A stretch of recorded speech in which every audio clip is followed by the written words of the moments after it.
salli ala Sayyidina Muhammad. Allahumma salli ala Sayyidina Muhammad. Muslimin muslimat dirahmati Allah, suami isteri yang dalam redha kasih sayang Allah Subhanahu wa taala. Kita berbicara tentang rumahku syurgaku, baiti jannati. Yang pertama sekali, sebelum kita pergi jauh, cuba kita fikir sejenak. Kita muhasabah diri sungguh-sungguh, agak-agak layak tak rumah kita itu disebut sebagai rumahku syurgaku.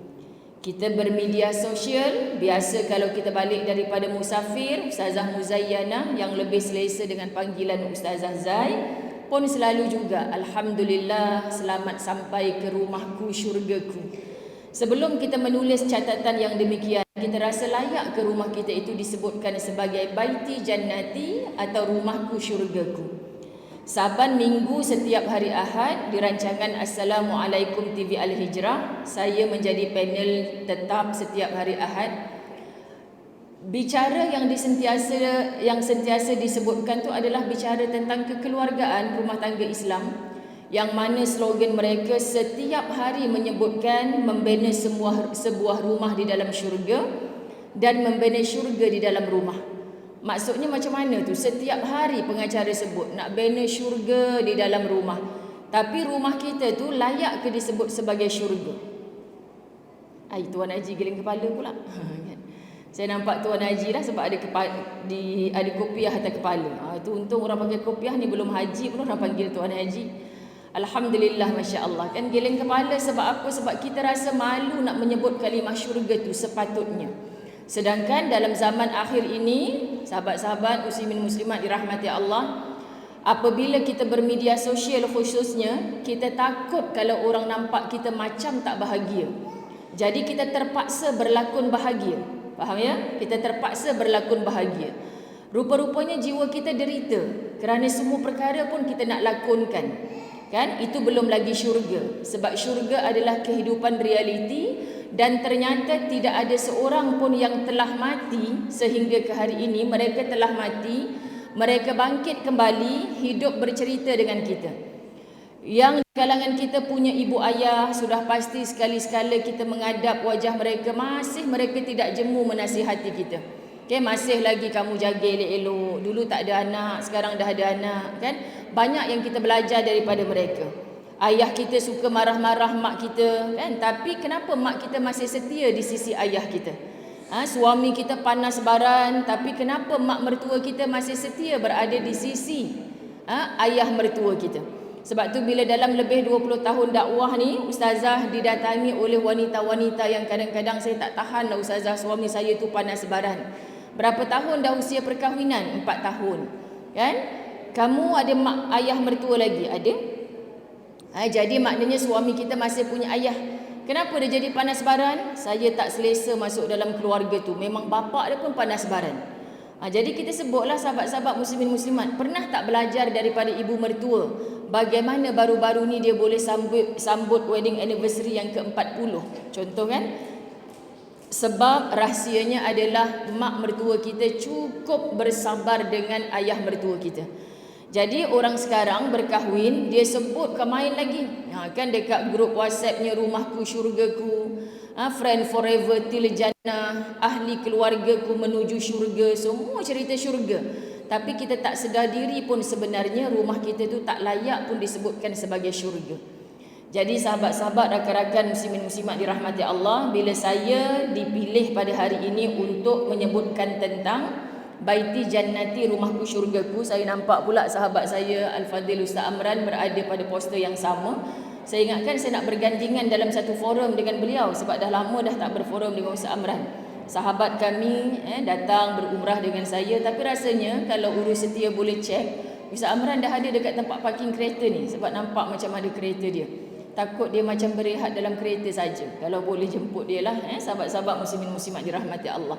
Sebab banyak juga perkara yang kita boleh belajar daripada beliau, yang kematian isteri dan berkahwin baru. Insya-Allah kita doakan mudah-mudahan terus diberi kebahagiaan oleh Allah Subhanahu Wa Taala. Jadi pengalaman seperti ini, masya-Allah, kita tak jumpa di mana-mana. Ustazah suka untuk merujuk ayat Allah Subhanahu Wa Taala. Itulah dia daripada surah An-Nur ayat 27. Surah An-Nur ayat 27. dan saya suka untuk menyeru seluruh muslimin muslimat dirahmati Allah, sarankan seluruh wanita dalam rumah tangga kita ni untuk menghadam surah An-Nur sebagai satu bacaan Quran terjemahan, bertadabbur akannya.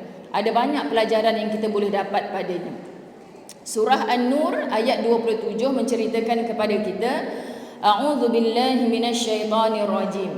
Ya ayyuhalladzina amanu la tadkhulu buyutan ghaira buyutikum hatta tasta'nisu wa tusallimu ala ahliha. Dzalikum khairul lakum la'allakum tadhakkarun. Wahai orang-orang yang beriman, janganlah kamu memasuki rumah yang bukan rumahmu sebelum meminta izin dan memberi salam kepada penghuninya.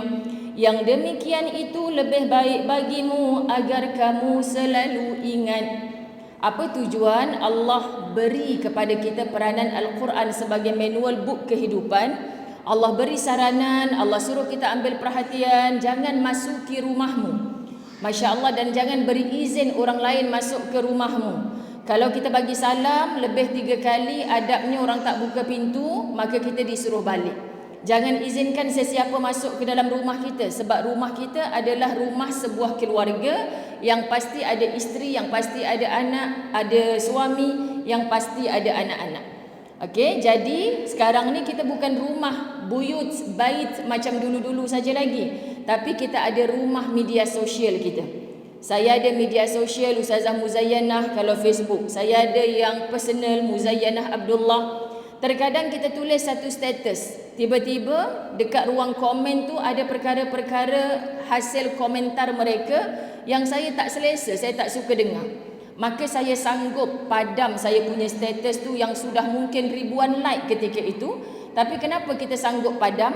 Kalau kerana status kita yang orang salah faham ni, orang saling kecam mengecam, orang saling menggunakan jari, itu menjadi satu dosa. Tak, jangan heran dengan like yang 1000 kali, yang orang dah share banyak tempat, kita delete saja. Dengan kita delete, insya-Allah perkara itu akan mati macam tu saja, tak akan mengizinkan orang bercakap-cakap lagi pada rumah kita. Rumah kita itulah media sosial kita. Jadi hari ini kita bukan saja nak jaga rumah kita yang fizikal itu, tetapi kita nak jaga rumah kita yang di alam maya. Mudah nak kata suami boleh bagi tahu isteri, I tak setuju kalau you ada Facebook, ada IG, ada TikTok. Kan itu yang punca nak merajuk tu kadang. Kita dah ada friend Facebook 5,000 dah, maksimum dah, tiba-tiba suami suruh buang Facebook. Contoh Kemudian isteri pun pesan, sebab ada orang menyapa kawan sekolah you yang lama ni, tiba-tiba hi pula dekat you punya wall ni. Kita pun kata kat dia, you pun tak boleh ada Facebook. Jadi kesian Facebook, tak pasal-pasal. Inilah cerita jangan membangau tadi tu. Masya Allah kan, selama ni Ustazah Zai duk sebut jangan membawang. Kemudian ada ustaz kata membawang tu sopan lagi Ustazah, jangan membangkai, dia kata kan. Sebab orang mengumpat ni diibaratkan orang yang makan daging saudaranya sendiri. Jadi dia kata nak bagi deep lagi Ustazah sebut membangkai. Saya tak sampai hati lah pula nak sebut. Jadi kalimah membangau ni hari ni suka nak menyalah-nyalahkan orang. Jadi Masya Allah, tabarakallah, jangan izinkan orang masuk ke dalam rumah kita. Maksud hubungan suami isteri itu adalah hubungan dua jiwa yang kita nak satukan atas dasar kalimah la ilaha illallah Muhammadur Rasulullah. Cuba jujur pada diri pasangan suami isteri sekalian. Ketika mula-mula dulu anda diijab kabulkan seorang lelaki, aku terima nikahnya, kita sedang berakad, kita sedang berjanji dengan Allah Subhanahu wa taala mengambil seorang anak perempuan kepada bapa mertua kita yang ditatang bagai minyak yang penuh, yang sayang anaknya selama 20 tahun, 25 tahun. Kita ambil, bukan kita nak rentap kasih sayang mereka, tapi cuba belajar daripada seorang ayah yang sangat bertanggungjawab. Kalau seorang ayah sayang dan melindungi anak perempuannya, kenapa kita mengambil daripada seorang ayah untuk menyakiti?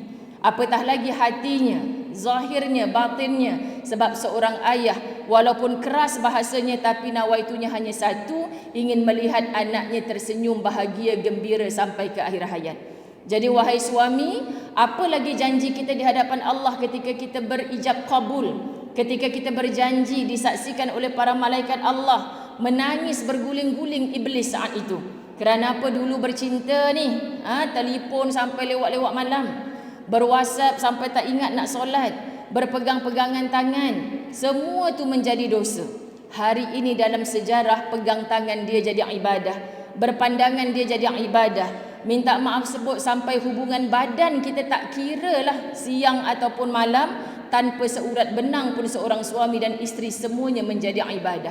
Tapi tetap ada aturan Allah. Kita selalu sebut dalam rumah tangga perkahwinan, kadang-kadang ustazah kenapa saya ni rasa macam ada je ujian. Rasa macam tak bahagia. Saya dah melalui fasa hidup rumah tangga seperti orang lain juga. Tapi kenapa anak saya masih degil? Kenapa ada saja perkara yang tak membahagiakan? Pertama, cuba cek hubungan kita dengan Allah.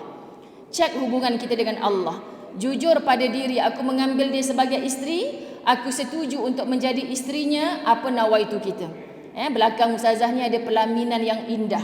Mungkin kita ada cerita-cerita pelamin anganku musnah. Dulu-dulu kita bertunang dengan orang lain, tiba-tiba berkahwin dengan orang lain. Jangan duk cuit kawan sebelah tu. Kan kita je bang. Kan tiba-tiba je kahwin dengan dia ustazah. Padahal tunang dengan orang lain. Jawapannya sebab jodoh ni di tangan Allah. Dan Allah tak pernah silap tolong pilihkan untuk kita. Faham ya para suami, para isteri, Allah tak pernah silap. Walaupun kita bercinta bertahun-tahun dengan orang lain, hatta kita terbuat pelbagai dosa, dengan cara kita diizinkan oleh Allah untuk bernikah dengan si fulan itu, maknanya ada peluang taubat untuk kita, supaya tidak mengulang dosa silam kita. Maka dengan siapa kita bercinta sebelumnya, setelah kita punya cinta yang sejati, tolong noktahkan kehidupan anda yang bermaksiat dengan orang lain selain daripada isteri yang halal atau suami yang halal bagimu. Termasuklah kenangan, termasuklah status kita di like oleh ex-girlfriend kita. Sebelum isteri kita terbaca, tolong delete dulu. Faham ya? Ini dalam media sosial hari ini terlalu banyak yang sampai kepada telinga ustazah. Hanya kerana bangun-bangun tidur tertengok WhatsApp kawan-kawan sekolah suami. Kan kau rasa kelakar lah reunion semalam. Memang dulu kau ingat tak kita tertukar stokin? Tertukar stokin pun jadi isu. Masya Allah, padahal tu cerita dari Jahannam dulu tu. Kan yang isteri ni moncong tak pasal-pasal. Nak cakap serba salah. Nak marah tapi kena sabar. Macam itulah kan. Jadi maknanya sahabat-sahabat muslimin muslimat dirahmati Allah, dah timbul segala sangka-sangka. Sedangkan Quran menyebut berulang kali, jangan zon. Zon ini lebih kepada su'uzon, sangka-sangka buruk. Aku rasa betul dah ni, semalam dia pergi reunion tu, dia mesti menjalin cinta lama semula. Padahal kita tak nampak pun dengan mata kita. Allahu Rabbi, Allahumma salli ala Sayyidina Muhammad. Kesian rumah tangga yang demikian, sebab dia tak tahu ketika dia diijab kabulkan dulu betapa iblis ni menyesali. Macam mana boleh nikah ni? Sebab bila bernikah sahaja, dia dah tak ada peluang dah untuk meletakkan pegang tangan jadi dosa, berpandangan jadi dosa, berdua-duaan jadi dosa. Semuanya selepas ini akan menjadi ibadah. Jadi suami isteri tidak ada kapal yang berlayar bila ada tiupan angin tidak bergelora. Pasti sentiasa ada.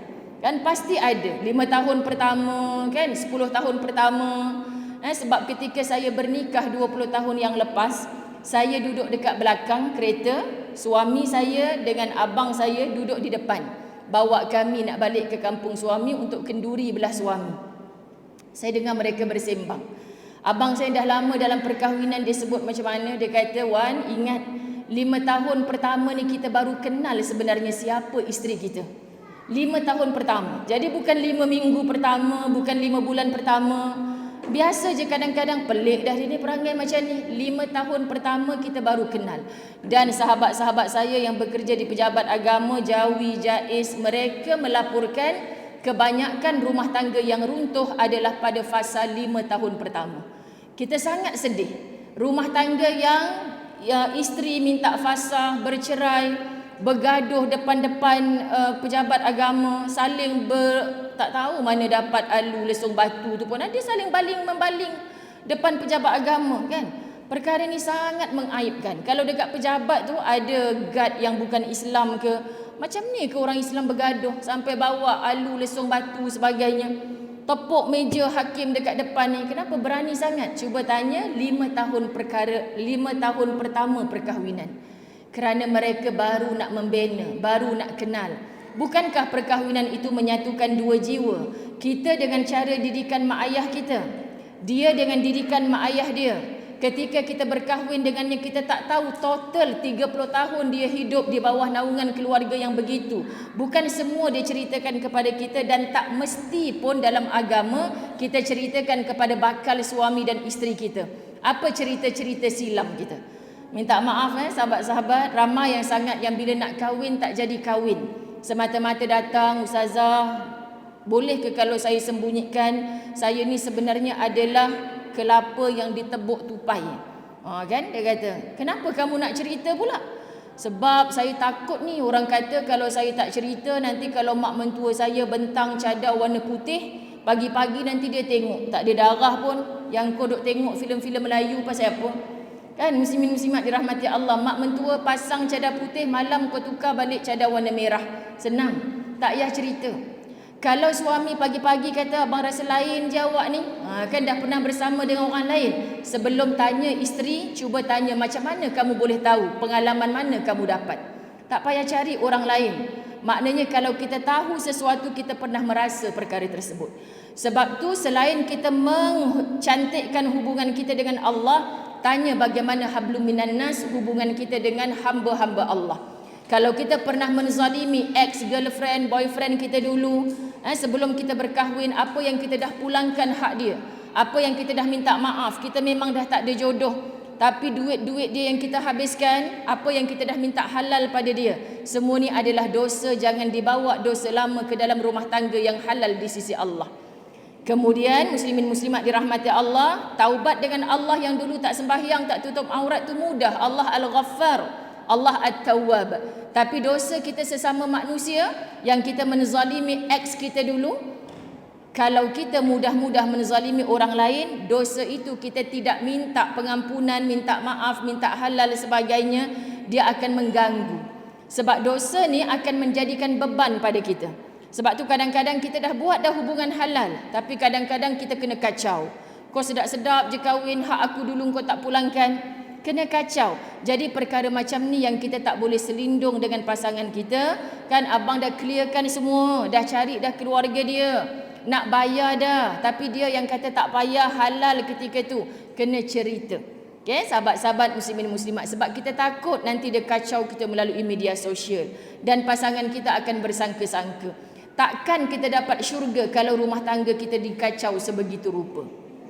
Jadi ustazah selalu sebut, mencari baiti jannati dalam ayat ini nak menceritakan kepada kita rumah tangga kita, kita yang corakkan. Jadi wahai isteri, wahai suami, kita nak bersanding semula di dalam syurga Allah di atas pelaminan yang indah, yang mana katanya Allah Subhanahu wa taala, syurga ini di atas alal araik, dipan-dipan pelaminan yang indah, yang mana bila kita cerita keindahan syurga Allah, rasa hilang penat segala. Penatnya kita bersabar di dunia, penatnya kita taat di dunia. Ya Allah, kalau ini boleh membuka luas pintu syurgamu untuk aku, maka kuatkanlah aku, sabarkanlah aku, tunjukkanlah aku jalan-jalan kebenaran. Sebab tu jangan ada hari tanpa Al-Quran dalam rumah tangga orang Islam. Okay, saya minta seluruh ulang sama-sama. Jangan ada hari tanpa Al-Quran. Sebut sama-sama. Sekali lagi. Sekali lagi. Baik. Kalau yang berbicara ini melontarkan suara, saya tak pandai mengaji ustazah, belum terlambat. Saya dah mengajar ramai orang 60-an, 70-an. Acik ni lidah dah keras dah ustazah, otak ni dah tumpul, dah tak ingat apa-apa dah ustazah. Acik nak ke tak nak? Kalau kita nak, Allah akan mudahkan. Allah akan bantu orang yang betul-betul mahu. Tapi kadang lisan saja nak, hati tak berapa nak. Cari guru belajar. Kadang-kadang jangan sombong, guru kita adalah pasangan kita sendiri. Tapi kita tak nak pecahkan tembok ego kita. Kita tak nak rendahkan diri kita. Hatta suami atau isteri akui. Suami pandai mengaji, isteri malu kalau kena tegur dengan suami. Isteri pandai mengaji, suami tak nak bawa Iqra 1 belajar dengan isteri. Sebab Ustazah belajar dalam program end to end 2 Ramadan lepas. Ustazah bersama Nilofa dengan Nabil, kiri kanan. Apa yang Nabil cerita dekat Ustazah? Ya Allah Ustazah, saya paling berterima kasih dalam hijrah saya ni kepada isteri saya. Wah, hebat isteri Nabil.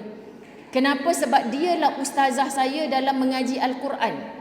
Dia ajar saya daripada Iqra 1. Saya tak mengaji Ustazah, saya tak pandai mengaji. Tapi setelah isteri saya mengajar, setakat dia tahulah, dia kata bolehlah nak mengajar, tapi tak bolehlah macam ustazah-ustazah mengajar.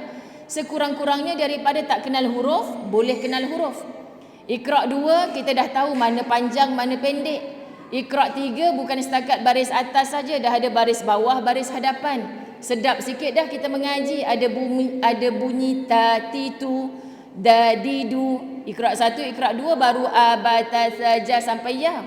Kemudian Iqra 4 dah mula dah kita gabungkan 2 huruf. Kalau ba dengan ya jadi bai, ta dengan ya jadi tai. Kan dah gabung dah. Kemudian kita dah kenalkan macam mana nak bunyikan qalqalah, bunyi ab, aj, ad, anta, aqa. Oh lain ya yang dengan bunyi at. Lain yang ab, lain. Kalau at huruf ta. Kalau anta huruf ta. Kan kita dah nampak dah. Subhanallah, dia ajar satu persatu. Iqra 5 dah kenal dah macam mana kita nak jumpa dengan dengung. Oh ini kalau mim bertemu dengan ba, macam mana kita nak dengungkan bacaan. Barulah insya-Allah lahjah tu datang, kemudian nampak macam ala-ala qari'ah dah mengajinya.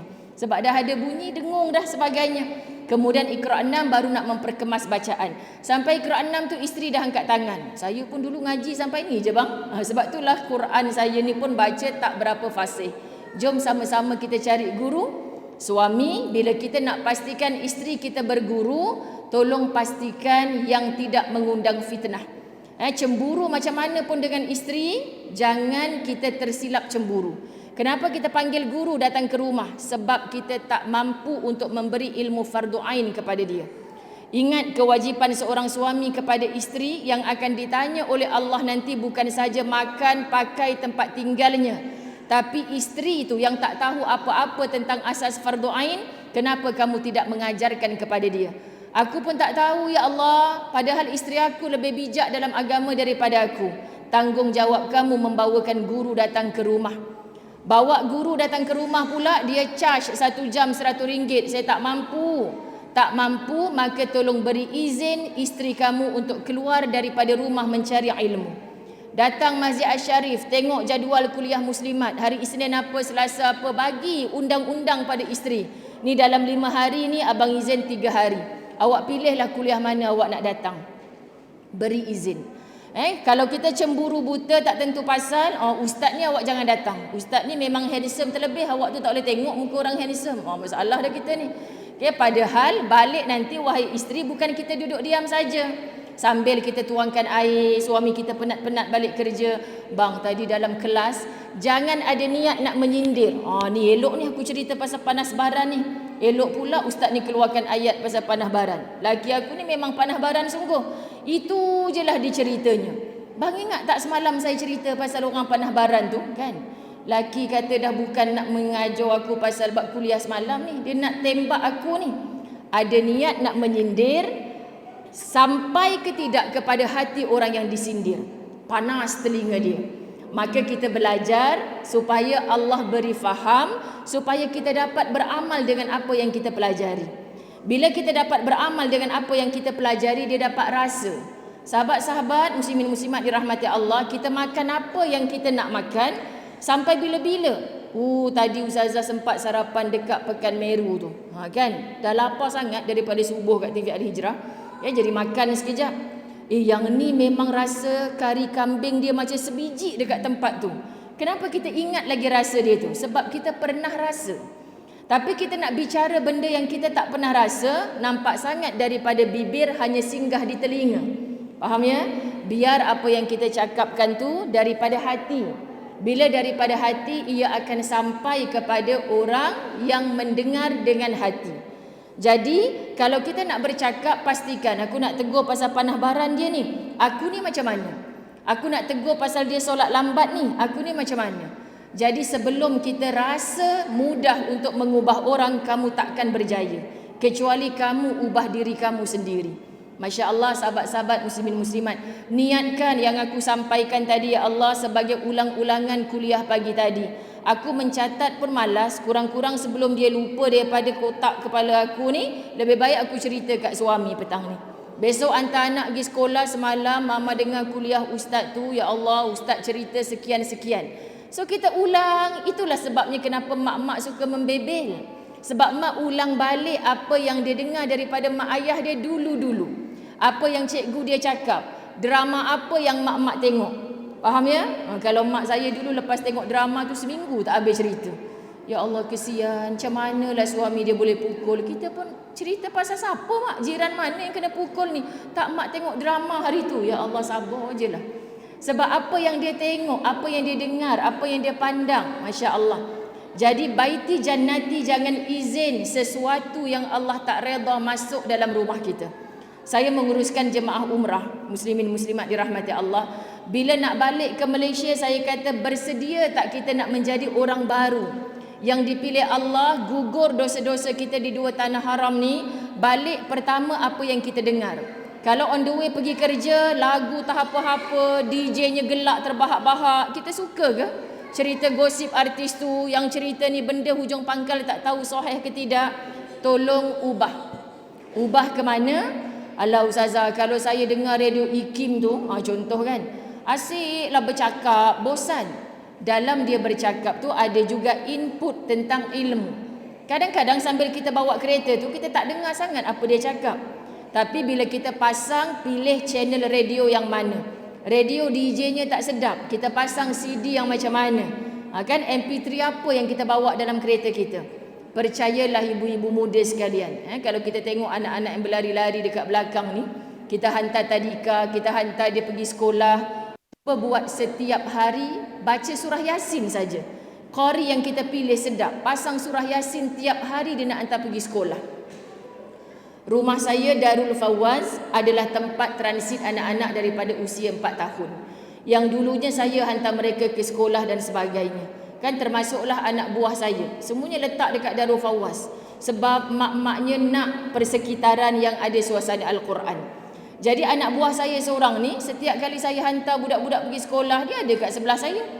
Kan kita kalau budak nak pergi sekolah kan hati-hati ya sayang dengar cakap cikgu. Kan setiap kali budak nak turun dari kereta, anak-anak transit ni dari kereta ustazah akan cakap macam tu. Masa tu anak buah saya yang sekarang usianya 14 tahun dah dapat 30 juzuk Quran, alhamdulillah. Ketika dia usia 2 tahun, 3 tahun duduk dengan ustazah. Tapi kadang-kadang dia hari-hari duduk sebelah ustazah untuk hantar anak-anak, kawan-kawan, abang-abang, kakak dia pergi sekolah. Ustazah akan tiap kali nak turun kereta, hati-hati jangan nakal kat sekolah. Satu hari saya pegang telefon. Kan ya kak, saya tengah hantar budak pergi sekolah ni, apa tu? Kita tak sempat cakap dengan anak-anak, lambai-lambai gitu je. Tiba yang kecil umur 3 tahun tu baru nak masuk 4 tahun. Hati-hati, jangan nakal-nakal, pergi sekolah baik-baik. Sebiji word yang kita sebut hari-hari tu. Begitulah hari-hari saya mendengar daripada ibu-ibu, ustazah, saya tak sangka satu hari tu saya baca surah Yasin. Anak saya umur 6 tahun tu, kita bangun sekejap, nak tutup api dekat dapur. Tiba-tiba dia sambung tanpa tengok mazhaf. Dia pun tak baca Quran lagi. Dia tak tahu nak baca. Tapi sebab hari-hari kita perdengarkan benda yang baik, maka yang baiklah sampai ke telinga dia. Percayalah, ibu ayah, dalam kita usia masih muda, mungkin kita kahwin muda, jiwa kita masih remaja, kita sukakan hiburan-hiburan yang begitu, tapi demi membina sebuah syurga dalam rumah kita, korbankanlah. Korbankan usia mudamu dengan bertukar cara hiburan dalam rumah tangga. Apa yang kita dengar, apa yang kita pandang. Kerana apa kita korbankan? Untuk kejayaan yang bukan saja kejayaan dunia, sampai ke akhirat nanti, kita nak sebut macam mana? Supaya sekeluarga masuk ke dalam syurganya Allah. Bukankah ini matlamat kita? Ibu-ibu yang punya anak yang dah besar sikit, yang dah pandai berjalan dengan kawan-kawan dia, yang kita kata nanti balik jangan lebih daripada pukul 7.30. Jangan azan maghrib belum ada kat rumah. Kamu tahu bapak kamu tu garang macam mana kan? Kita warning dia. Tapi bila budak dah panjang langkah, 10 malam tak balik lagi, kita marah dia. Sahabat-sahabat, anak kita dihantar ke madrasah, kita rindu. Tak boleh makan ayam goreng peha ni, kenapa? Allah, nampak peha ayam goreng, nampak? Anak kita dekat asrama makan ikan jaket, kok agaknya sian bang, tak boleh makan. Rindu ke anak ni, nangis rindu ke anak. Kenapa? Sebab kita nak sentiasa ada depan mata kita duduk dalam satu rumah. Tapi nanti bila kita balik ke kampung akhirat, bayangkan, minta-minta amin kita disyurgakan oleh Allah Subhanahu Wa Taala, tapi kita cari seluruh dalam taman-taman syurga itu, kita tak nampak pasangan kita. Kita tak nampak anak-anak kita. Kat mana kita nak cari mereka? Sebab dalam satu kitab yang Ustazah mengajar, 40 hadis kehidupan di barzakh, orang yang mati ni, dia akan bila jumpa orang yang mati baru, dia akan tanya, Ustazah Zai, welcome to the club. Mati dah rupanya. Kemudian dia kenal kita. Ustazah dulu duduk keramat kan? Berjiran dengan adik saya kan? Adik saya tu sihat. Ustazah boleh sembang pula dengan dia. Kamu tak tahu ke adik kamu tu mati lebih awal daripada aku? Kenapa kamu tak jumpa adik kamu? Kita cari adik kita. Ustazah Zai kata adik saya mati lebih awal daripada dia. Kenapa saya tak jumpa dia? Sebab roh orang beriman akan duduk bersama kelompok orang beriman. Maka kalau kita tak jumpa di situ, maknanya dia dipindahkan, didudukkan bersama rohnya orang-orang yang tidak beriman dengan Allah. Itu baru fasa barzakh tu. Belum kita diasingkan antara siapa penghuni syurga dan penghuni neraka, yang Allah benakan tembok yang begitu tinggi. Anak aku tu yang tengah ketuk pintu nak masuk dalam ni, tapi aku tak boleh bawa dia kat sini. Maka ibu ayah yang dirahmati Allah, suami isteri, hari ni kita nampak pasangan kita berbuat perkara yang Allah tak redha, tolong banyakkan solat hajat, tolong banyakkan solat taubat. Mungkin kerana dosa aku, engkau uji aku berpasangan dengan orang macam ni ya Allah. Solat hajat untuk minta Allah yang maha latif, maha lembut, lembutkan hati suamiku, isteriku untuk aku menegur kesilapan dia ya Allah. Hanya minta dengan Allah, sebab Allah yang pegang hati-hati kita. Kalau kita rasa kita nak ubah dia, kita tak mampu sahabat-sahabat. Sebab Allah dah cakap dalam Quran dah, kita hanya mudah nak ubah diri kita sendiri. Daripada suka dengar hiburan-hiburan yang lara, kita yang ubah. Mula-mula macam bingit je telinga, hari-hari masuk kereta lagu nasyid tak apa-apa entah. Tak suka kita.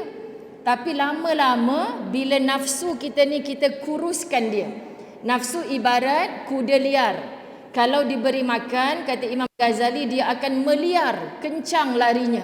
Tapi kalau kita tak beri makan, seadanya saja, nafsu ini akan bertindak. Sebab kita tak boleh hapus nafsu, kita disuruh urus nafsu. Jadi wanita-wanita yang saban tahun azamnya nak kurus tapi tak kurus-kurus kan.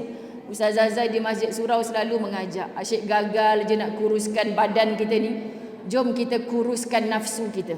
Kan? Insya-Allah. Sebab apa? Kalau kita nak kuruskan nafsu, nafsu masih ada. Jangan doa dengan Allah, ya Allah, hapuskanlah nafsu aku. Ni yang 5 tahun ke bawah perkahwinan ni, sahabat-sahabat dirahmati Allah. Kalau doa hapus nafsu, diaminkan malaikat Allah jenuh. Yang tidur bilik sebelah, abang tak boleh tidur dengan awak dah ni. Kan?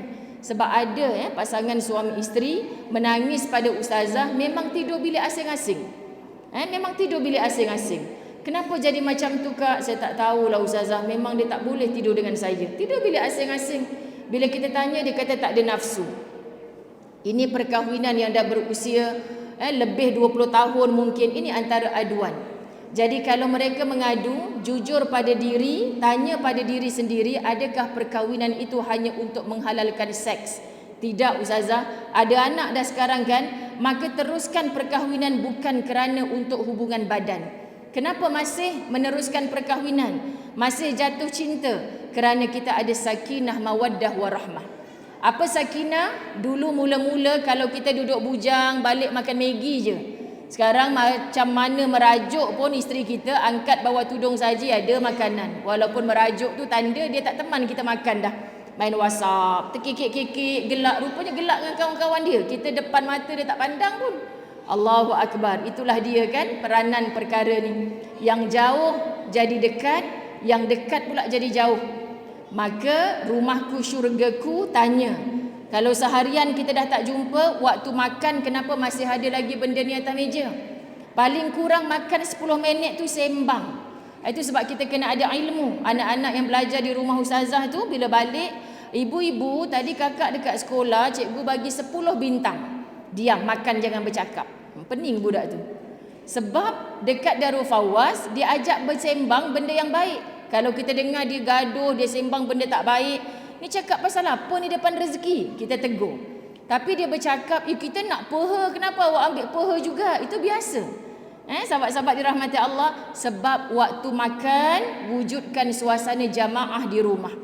Tolong jangan biasakan anak makan dekat depan TV, mak makan dekat meja makan, ayah makan dekat sofa. Akhirnya kat mana kita nak bersembang? Kan? Kita biarkan kehidupan begini.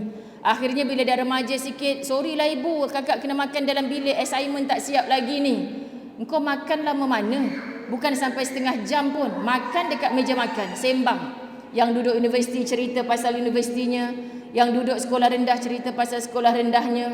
So dua keadaan, wahai orang yang ingin memiliki baiti jannati, jangan tinggal di rumah kita. Pertama makan berjemaah, kedua sudah pastinya solat berjemaah. Solat berjemaah. Wahai suami, bacaan kita bukan seperti qari-qari yang hebat betul tajwidnya. Cukuplah untuk kita belajar daripada YouTube. Apa yang tak kena bacaan aku ni? Yang penting, yang rukun hanya bacaan Fatihah tu saja untuk kita baca kuat dalam maghrib, isyak dan subuh kita. Betul kan? Kita ulang dengar berkali-kali. Nak cari guru malu lagi. Nak mengadu dekat isteri yang aku tak pandai ngaji segan. Belajar melalui YouTube dulu. Oh, aku baca selama ni siratal ladzina am'amta alaihim. Rupanya dalam YouTube ni dia baca an'amta alaihim. Boleh dah betulkan insya-Allah. Yang isteri pula bila suami tak pernah jadi imam, tiba-tiba pandemik Covid, just stay at home, dia jadi imam. Tolonglah jangan waladhdallin tu tak cukup 6 harakat tu bang. Kan? Kawan tu baru salam ke kanan. Kita dah apa ni waladhdallin tak cukup 6 harakat. Ustazah saya kata kena cukupkan 6 harakat. Semput tu lah. Kan kita ni komplain. Sampai kiamat orang tu tak nak jadi imam lagi dah. Kan? Sebab dia tahu Covid. Nampak macam takut sungguh ni. Saya hari pertama Covid tu ada tugasan di TV Al-Hijrah. Daripada Keramat ke bangunan TV Al-Hijrah tu, Ustaz suami saya hantar. Kita menggigil tubuh macam kiamat sungguh yang walaupun kita tak pernah tengok kiamat. Tak ada satu kereta pun di hari pertama tanggal 18 hari bulan 3 tahun 2020 tu. Tak ada kereta langsung satu hari. Kita kena bawa surat daripada TV mengatakan kita ada tugasan. Selalu kameraman sampai 4-5 orang. Kameraman seorang je yang bertugas. Selalu pengacara ada 2 orang. Seorang je yang bertugas hari tu. Saya rasa macam peliknya hidup. Lain. So kita rasa macam nak kiamat sangat. Ustaz pula baru baca email daripada Saudi yang sampai dekat Jeddah pun kena balik ke Malaysia. Pandemik, tak ada siapa boleh rentas negeri, rentas daerah. Ustaz kata, alah relax lah, orang perempuan selalu kalut macam ni. 2 minggu je ni Ustaz kata, confident 2 minggu. Rupanya 2 tahun. Apatah lagi kereta terbang yang diimpikan dulu-dulu kita sekolah. Tahun 2020 ada kereta terbang. Kapal terbang pun tak boleh terbang. Masya Allah kan. Jadi nak ceritanya sahabat-sahabat kita rasa macam nak kiamat sangat. So suami yang tak pernah jadi imam tiba jadi imam. Tiba jadi imam. Walaupun bacaan tak sedap mana. Dia akan terus belajar sampai datang Idul Adha, Idul Fitri, dia siap bertongkat ni. Baca khutbah walaupun makmumnya hanya isteri dan seorang anak yang masih bayi. Oh subhanallah, hebat. Kan sebab apa? Sebab PKP memaksa kita pulang kepada pencipta. Betul Masya Allah. Tapi bila dapat isteri yang Allah abang teruknya Fatihah, macam mana macam ni bang? Kan? Sebaik anak kita ni kecil lagi tak boleh komplain. Kita yang komplain. Dia kata baik aku cari lain. Dia ni asyik lah nak komplain aku. Puji dulu. Hatta sampai guru saya ajar dulu sahabat-sahabat. Kalaulah kita rasa nak mufarraqah ni, teruk sangat bacaan dia ni, berlakon dulu, ikut dulu sampai tahiyat akhir. Maknanya kita sebenarnya dah berpisah. Aku tak boleh ni jadi makmum dia. Memang teruk sangat bacaan. Tapi dari segi perbuatannya macam sama. Dia rokok, kita pun rokok. Supaya nak jaga hati sang suami ni. Dengan niat kita nak melatih dia. Ya Allah, lepas ni adalah cara aku nak tegur macam mana. Bang, kalau ikutkan saya memang nak mufarraqah tadi. Sebab abang salah terus baca. Huruf nun jadi mim, ba jadi ta. Tak betul dah ni. Jadi Masya Allah, kalau isteri yang pandai ya Allah bang, saya rasa macam bulan jatuh ke riba. Selama 30 tahun kahwin ni makcik-makcik masjid tahu ngadu kat Ustazah. 30 tahun saya berdoa Ustazah supaya imamku benar-benar menjadi imam. Mujur ada COVID. Kalau tidak takkan jadi imam. Dia kata sabar je lah Masya Allah. Jadi acik macam mana? Okey COVID ni. Okey kalau boleh lama lagi pun tak apa. Sebab tu tak habis-habis lagi sampai sekarang. Banyak makcik-makcik berdoa biarlah COVID sepanjang-panjangnya. Sebab apa? Dia terasa rumah dia macam syurga sungguh. Berapa ramai isteri pada minggu pertama tak berani keluar. Betul kan? Tak berani keluar. Sebab yang dia salah faham, hanya seorang wakil keluarga. Mula-mula tu dia tulis ketua keluarga. Ketua keluarga suami lah. Jadi yang pergi pasar semua suami. Yang daun apa yang tadi? Daun sup bang, bawa balik daun ketumbar. Sabar je lah aku. Yang kunyit lagi kunyit. Tak cakap berapa inci ke kita nak beli, tak cakap. Dia pergi beli kunyit 2 kilo. Kita nak buat kenduri ke apa ni? Jadi masuk je minggu kedua, tak payahlah abang ni. Kita salah rupanya. Seorang je keluar. Tak kira isteri ke, suami ke, anak ke. Biar saya je pergi. Makin naik lemak lah suami. Duduk, tengok TV. Pergi kerja pun tak boleh. Duduk je kat rumah. Masya Allah. Sebenarnya Allah sedang melatih kita. Apa peranan suami sebenarnya dalam rumah tangga kita. Masya Allah. Kan pergi pasar Ustazah, balik kejap-kejap tunggu azan Zuhur. Tak pernah-pernah suami saya tak azan lagi ya. Rupanya tak sabar nak jadi imam. Masya Allah sahabat. Sebab isteri dia asyik puji. Syoknya kan bang, bahagia rasa. Lepas tu rupanya bila dah 2 tahun COVID kan, makin besar isterinya kat rumah. Kerja work from home pula kan. Tiba-tiba suami balik daripada mana kan, tengok-tengok ya awak kenapa ni, buang tebiat ke kenapa? Kat dapur pakai kebaya kan. Kenapa isteri masak pun pakai kebaya? Sebab dia kata dah dekat 2 tahun tak masuk office bang, sayang baju-baju ni saya tengok ketat dah. Jadi daripada saya berketat-ketat, nanti bila dah boleh pergi pejabat, baik saya pakai kat rumah. Masak pakai baju kebaya, hebat. Inilah sebenarnya yang Islam nak. Jadi apa yang Ustazah belajar, ya Allah, Engkau turunkan sesuatu walaupun ramai. Ustazah Zai sendiri, seluruh keluarga, sepupu, sepapat, 16 orang meninggal kerana COVID. Kita sedih, sahabat-sahabat dirahmati Allah. Tetapi ada banyak yang Allah ajarkan kepada kita.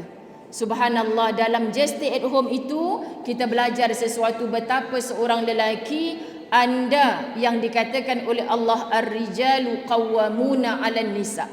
Seorang qawwam, pemimpin kepada orang perempuan. Jadi kalau jadi pemimpin, apa kata Syuib? Tengok juga Ustazah Syuib selepas kematian Sarah, dikebumikan pada petangnya, dekat nak maghrib dia buat live. Saya kata live apa ni? Sampai 100,000 orang yang menonton ni. Termasuknya Ustazah Zai tonton sekali. Sebab apa? Sebab kita kata selalu ustaz-ustaz ceramah nak dapat 10 orang pun kuliah maghrib payahnya. Syuib ceramah 100,000 live tu. Saya pun dengar, bang jom kita dengar sama-sama sampai habis. Dengar sampai habis. Sebab apa? Sebab Masya Allah sahabat-sahabat muslimin muslimat dirahmati Allah, dia berkongsi macam mana isteri nak taat kepada kita, macam mana isteri nak hormat kepada kita. Sebab isteri kita confused. Kata ketua keluarga adalah suami, tapi tak pernah duduk depan dia. Bukankah namanya ketua mesti duduk di depan? Tak pernah sekali dia tengok suami duduk di hadapan dia. Saya tersentak, aku ceramah tak pernah terfikir benda ni ya Allah. Tapi dia yang merasa ketika isterinya nak hijrah, ketika isterinya setiap hari membaca surah Waqiah bersama terjemahan, ketika isterinya sangat memujuk dia untuk menjadi imam kepada isteri dan anak-anaknya, dia rasa dirinya sangat dihargai. Dan minta maaf sebut, saya percaya bacaan Quran dan tajwid Syuib ketika itu belum perfect lagi. Tapi sebab ajakan daripada isteri, tak pernah komplain. Sekurang-kurangnya ada juga imam dalam rumah aku. Faham ya? Dan anak-anak dah mula respect, nak solat tunggu ayah. Ini bermula dengan kita. Aku cakaplah dekat korang semua rakan-rakan artis, dia sebut satu-satu. Kita gagal kalau kita belum pernah duduk di hadapan isteri kita menjadi seorang imam dalam rumah kita sendiri. Saya tak boleh lupa word dia yang itu. Saya dengar live itu sampai ke habis. Faham ya? Sebab terkadang kita bercakap saja tanpa kita buat, tak sampai ke hati kita. Tapi apa yang Ustazah Zai sampaikan, sahabat-sahabat, adalah pengalaman-pengalaman daripada orang yang duduk dengan Ustazah. Ustazah duduk sebelah Nilofa seminggu sebelum dia kahwin tu, inai dia bukan merah inai, hitam inai ketika itulah. Jadi hari ini hitam ke, warna lipas tak jadi ke, biar pi. Yang penting dia pakai tetap cantik. Kita pakai tak cantik-cantik sebab sibuk nak jadi dia. Suami saya kata, sabar yang awak pakai tudung apa pun awak tetap muzayyanah. Awak takkan jadi Nilofa ke Fazura, takkan jadi. So insaf sekejap kita, betul lah ya Allah, pakai je lah yang dalam almari ni. Kan kita seduk sibuk, akhirnya kita pula kecam dia kalau tak jadi. Padahal nafsu kita. Masya Allah. Dia kata apa, Ustazah tolong doakan saya istiqamah. Kenapa dia minta Ustazah doakan istiqamah? Setelah saya bercinta dengan Al-Quran, bila mengaji saya rasa rugi kalau saya tak mengkaji. Dia orang bijak. Saya rasa rugi kalau saya mengaji tanpa mengkaji. Sibuk mana program saya dalam hidup, saya akan wajibkan diri saya pukul 10 pagi baru boleh mula kerja. Sekarang Ustazah, kalau dulu buka-buka mata saya fikir dunia je. Sekarang daripada lepas subuh sampai 10 pagi adalah me time saya dengan Allah. Saya akan bertadabbur Quran. Sama ada panggil guru, belajar melalui YouTube, dia sendiri baca terjemahan. Kalau saya rasa ada urgent perkara penting sangat, kereta saya mesti ada Quran terjemahan. Sampai saya rasa resah kalau saya tak baca Quran bersama terjemahan, saya akan bagi signal ke tepi, saya berhenti sekejap, ambil Quran dalam laci kereta, saya baca surah apa saya nak baca beserta dengan terjemahan. Sahabat-sahabat rasa macam mana? Saya rasa macam aku ustazah ke Nilofa ustazah. Faham ke tak faham ni? Masya Allah, kerana dia buat apa yang dia cakap. Kita hari ni datanglah apa kursus, speaker mana yang hebat bagi share tips rumah tangga bahagia, baiti jannati pada kita. Tapi kita balik masih seperti dulu. Tak ada seinci pun dalam hidup kita yang kita nak ubah. Bertindaklah sekarang. Walaupun sikit kita mesti melangkah. Tayar mesti berpusing, mesti berputar. Sekejap biasa kita diuji, kita berada di atas. Sekejap kita terke bawah, biasa. Tapi hidup ini perlu diteruskan untuk kita sampai ke destinasi. Dan pastikan destinasi itu adalah syurga. Maka rakan-rakan, sahabat-sahabat, sama ada usia perkahwinan bawah 5 tahun, 10 tahun, dah 10 tahun ke atas, anda orang hebat. Kerana Allah sudah berikan jodoh. Sebelah kita tu adalah orang yang terbaik yang Allah datangkan dalam hidup kita. Maka tolong jangan bandingkan dia dengan suami orang lain. Jangan bandingkan dia dengan isteri orang lain. Jangan cuba nak bawa isteri orang lain masuk dalam rumah kita. Jangan cuba nak bawa suami orang lain masuk dalam rumah kita. Sebab suami dia adalah dia. Nampak orang share dekat Facebook, share wedding anniversary dia, ustazah dapat bunga sejambak, kita sekuntum pun tak pernah dapat. Dia bahagia dengan cara dia. Kita cukuplah suami balik kerja, yang sedapnya awak masak sarapan pagi tadi, kan awak pergi ke Jawal tak sempat nak puji. Itu pun dah cukup dah. Subhanallah sahabat-sahabat, semua orang ada cara untuk berbahagia. Ketika Ustazah Zai, ni baru jumpa, baru kenal, kita dah nak habis. Kan saya bercerita, orang tanya, Ustazah apa rahsia, Ustazah apa rahsia, apa sangat nak kongsi. Kadang orang suruh kongsi rahsia mendidik anak-anak. 20 tahun Ustazah bernikah dengan suami, alhamdulillah. Masih berbulan madu sampai hari ini kerana Allah uji dengan tidak ada zuriat. Syukur ala kulli hal. Jadi orang tanya, Ustazah macam mana boleh rasa macam bahagia je walaupun tak ada anak? Jawapannya dalam hidup, jangan ambil kerja Allah. Faham ya? Jangan ambil kerja Allah. Dalam urusan apa pun, PKP suami kena berhenti kerja, kita bukan minta diberhentikan kerja. Tolong wahai pasangan beri sokongan. Tahu bang, abang ni pekerja paling dedikasi, tapi dah Allah takdirkan. Pandang Allah dulu sahabat-sahabat. Pandang Allah dulu. Takkan masuk 1 sen rezeki pada kita kalau Allah tak izin. Takkan terhilang 1 sen rezeki daripada kita kalau Allah tak berkehendak. Maka terima dulu, pandang Allah dulu.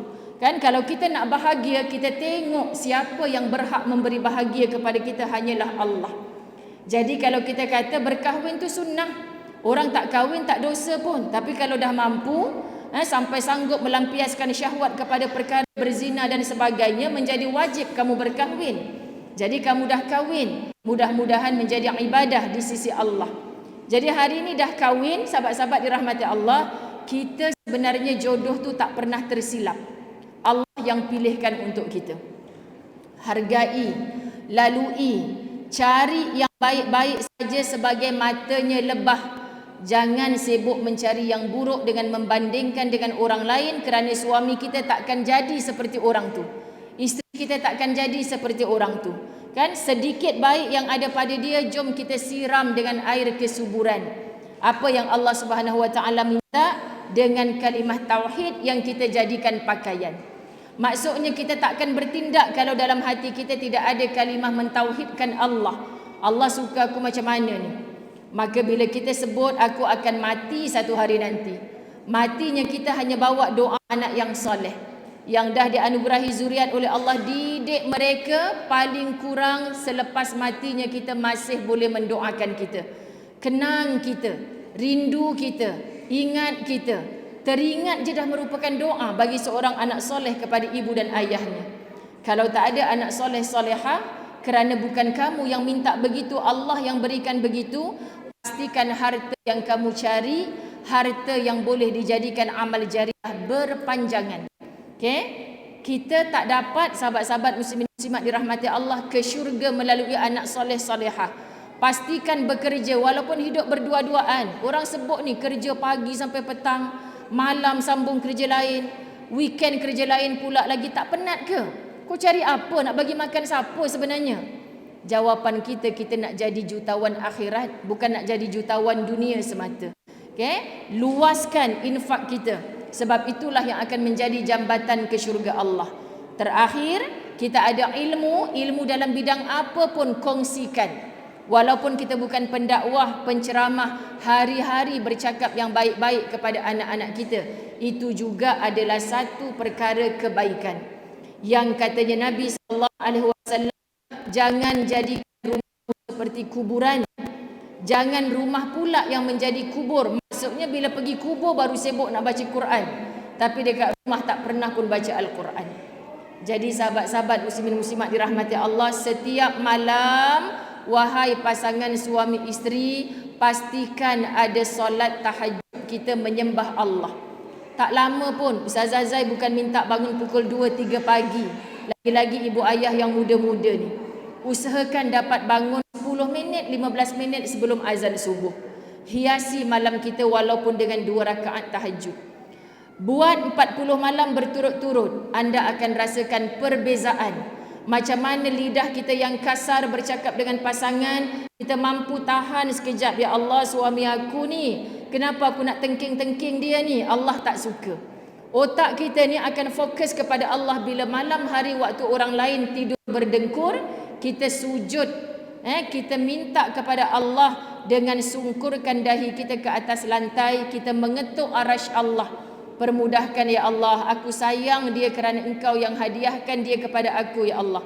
Bukan aku nak bersanding atas dunia ni saja, tetapi sampai ke akhirat ya Allah, aku bersanding semula dengannya di dalam syurga. Maka jahat dia bagaimanapun kita akan telan. Kita akan telan dan kita minta kekuatan daripada Allah untuk kita bersama sampai ke pengakhiran hayat. Sahabat-sahabat, kalau kita tidak jujur dengan Allah, kita tidak akan jujur dengan mana-mana hamba Allah termasuk pasangan kita. Okay, jujurlah dengan Allah sebagai hamba, sebab kita ada Allah sebagai Tuhan. Allah yang menetapkan rezeki sekian, jodoh sekian, apa takdir hidup yang akan datang, semuanya Allah. Percantikkan hubungan kita dengan Allah, mulakan dengan tahajud 2 rakaat setiap malam. Boleh ya ibu ayah sekalian?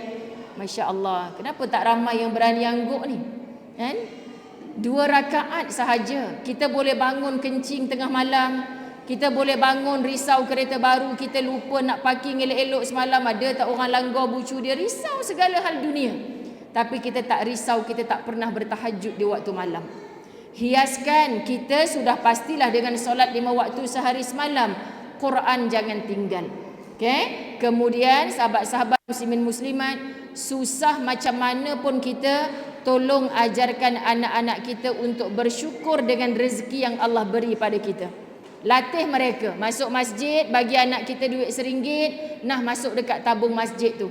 Dia akan berlumba-lumba, bahkan gaduh, koyak duit RM1, gaduh abang dengan kakak nak rebut masuk dalam tabung masjid. Kenapa kena bagi ayah? Sebab tabung masjid ni nanti dia beli kapet baru, ada duit kita sikit dalam tu. Kan orang solat kat sini, orang akan doakan kita sekali dalam doa minal muslimin wal muslimat wal mu'minin wal mu'minat. Ada doa untuk kita. Tu nampak orang buta tu, jom kita pimpin tangan dia. Kalau kita tak mampu berinfak dengan RM, tolong ajarkan mereka gunakan kudrat, gunakan masa yang ada untuk menjadi orang yang bersedekah di jalan Allah. Sebab apa? Dengan sedekah ini insya-Allah, ya Allah, kenapa degil sangat isteri aku tak nak dengar kata, hari-hari selfie je kerjanya, ya Allah. Lawa pula tu. Tapi kat rumah tak pernah lawa macam tu. Kan sahabat-sahabat dirahmati Allah. Kalau ditegur, dia pula yang lebih tinggi suara dengan aku. Bersedekah, niat Allah lembutkan hatinya. Anak-anak aku kenapa tak nak dengar, ya Allah? Kalau menghadap handphone tu sampai tak pandang muka aku dah. Bersedekah. Kita fikir macam tak logik. Macam mana sedekah boleh settle masalah kita? Sebab dia mampu membersihkan hati kita. Dia mampu menundukkan hati kita. Masya Allah, perbaiki hubungan dengan ibu dan ayah. Walaupun mungkin dulunya kita berkahwin, ada adik-beradik, ibu ayah yang tak suka dengan kita, tapi Allah suka kita cantum hubungan baik dengan ibu dan ayah, termasuk ibu dan ayah mertua. Faham ya? Jadi bila ada di kalangan mereka yang tak merestui kita, bukan selamanya tidak dalam restu. Rebut, belai, beli jiwa mereka dengan kebaikan-kebaikan kita. Akhirnya lahir cucu seorang, dah boleh senyum dah mak mertua dengan kita. Maka rebut peluang tu untuk selalu balik kampung. Kenapa? Sebab kita nak tunjuk pada dia kita sayang dia, walaupun dia pernah tak sayang dengan kita. Semua ini sahabat-sahabat akan mengundang rahmat barakah. Masya Allah. Jadi ini yang kita mahukan dalam kehidupan. Ala kulli hal, alhamdulillah. Saya baru nampak Al-Fadhil Ustaz Amran, sahabat saya, Masya Allah, dengan zaujah tercinta, kena naik pentas sama-sama ni, Masya Allah kan. Daripada Ustaz Amran tak payah buka kitab, apa yang ada dalam hidup beliau saja pun selalu jadi bahan ceramah Ustazah Zai. Kemarin ngumpat Ustaz Amran dekat Surau Taman Permata, Ustaz. Ngumpat dekat Surau Taman Permata sebab Ustaz Amran pun mengajar kat situ. Jadi acik-acik kata best lah Ustazah dengar cerita Ustazah ni. Dengar cerita apa? Cerita Ustaz Amran. Masya Allah kan, Ustazah Zai ni nak kena ni ngumpat aku dekat masjid ni. Tapi percayalah benda yang kita boleh tiru, insya-Allah yang baik-baik. Kami berkawan lama, kalau ada buruknya pun adalah menjadi satu dosa untuk kita sebar-sebarkan. Tapi bila kebaikannya yang kita rasa kita tak mampu nak tiru, jom kita ajak orang lain untuk dapat kekuatan meniru mana-mana kebaikan orang lain. Sebab kita pun ada buruk, syukur Allah tutup aib kita. Kan, siapa sahaja yang kita jadikan contoh tauladan dalam hidup ni, fokus kepada baiknya kita tiru. Buruknya jom kita kesampingkan, termasuklah pasangan hidup kita. Faham ya? Mudah-mudahan semua rumah tangga selepas ini menjadi baiti jannati. Antaranya, wahai suami, kita tak sabar nak balik rumah sebab dalam rumah kita ada bidadari. Macam okey ke tak okey? Ke balik rumah dan nak balik keluar semula kan? Bukan bidadari ni Ustazah, cili api, masuk-masuk je sakit kan telinga ni.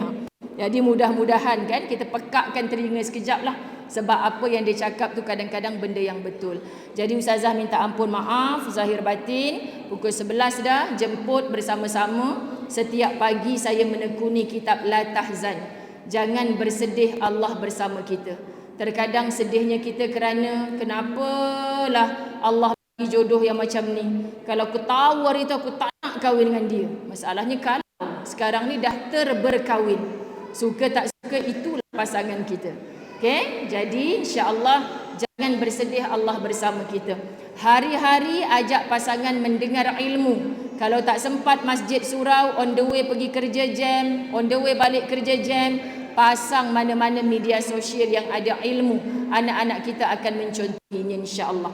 Ampun maaf zahir batin, tahniah kepada penganjur mengumpulkan kan pengantin-pengantin lama termasuk pengantin baru.